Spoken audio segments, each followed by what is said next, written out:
when it comes to doon sa submissions naman po ng BIR, itong box na naging topic of debate kahapon ng mga miyembro ng committee, it turns out meron pong two specific requirements kung saan pwede lang tignan ang tax records ng isang individual, that it should be in aid of legislation, and second, it should be in an executive session. Anong take nyo po doon, Congressman?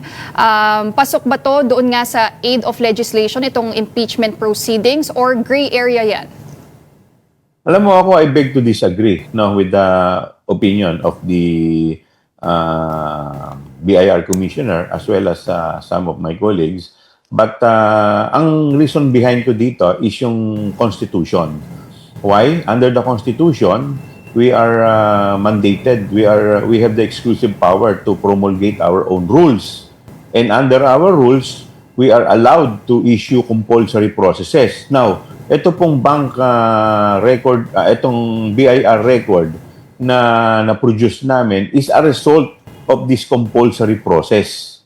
So ito naman, ang nagbibigay sa amin ng mandato dito is yung Constitution, the basic law of the land. Now, if there is ambiguity or inconsistencies between the national law and the Constitution, of course, the Constitution will prevail.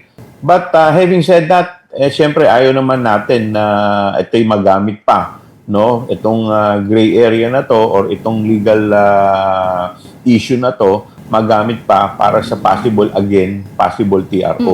So we will leave it at that. Anyway, hindi naman ito dininay ng committee, ito'y nilay on the table lamang. Kumbaga, isang tabi muna.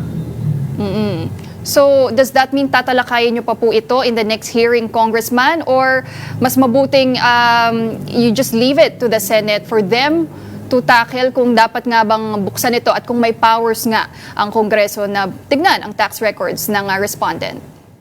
Pwedeng pag ito'y napunta na sa Senate, doon pagtalunan ulit ito. At ma-open ulit itong isyong to.